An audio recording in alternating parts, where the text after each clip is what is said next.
The 188-kilometre run all the way down to Amilly saw stage 2 of Paris-Nice take the crosswinds. Direction heading slightly southeast was right across where the wind was coming from the northeast.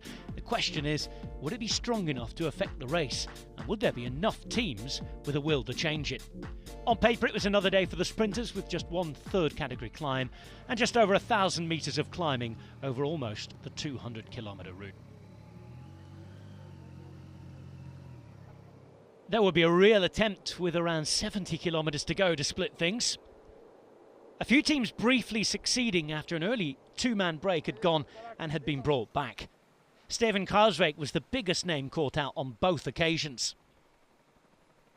De Bont and Armé's adventure had been over with around 80 k's to go.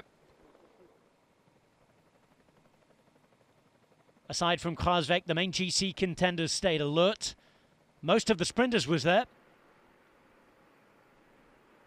And it would take a while for them to get back. But the Dutch podium finisher at the biggest Grand Tour races in the world would make it back. Things was then calmed down.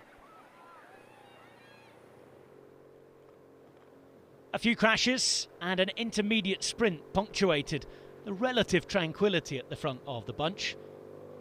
André Greipel out there to win a sprint, first in a while, albeit an intermediate one, before George Bennett was taken down. And there was a real worry after his helmet broken as to whether he may have been suffering from concussion or not. After the resulting checks, the decision was no, but still more crashes occurred. Arroyave going down for the second day in succession. Alexis Vuillamos had also crashed by this point and had been forced to abandon the race.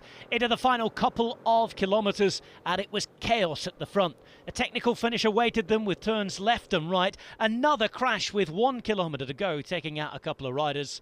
At the front, the fight was on to see who could take the stage win.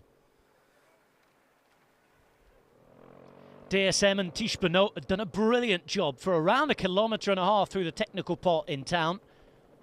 Mads Pedersen was there or thereabouts in a green jersey. Sam Bennett wearing the yellow leader's jersey after he won stage 1. Brian Coquard also very, very close. But it would be Kees Bol, the 25-year-old Dutchman in the black jersey, taking DSM's first victory of this 2021 season.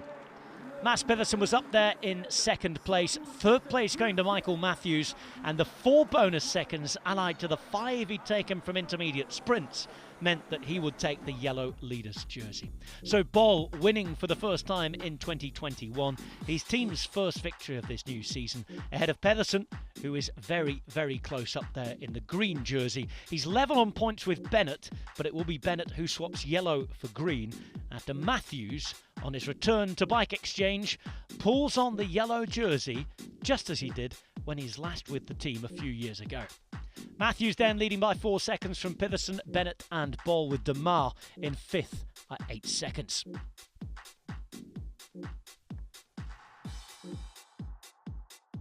Time trial next, 14.4 kilometres in Gien. Time check at La Nanette. Interesting one, and one that could condition the general classification going forward to the more mountainous stages at the weekend in the southeast of France.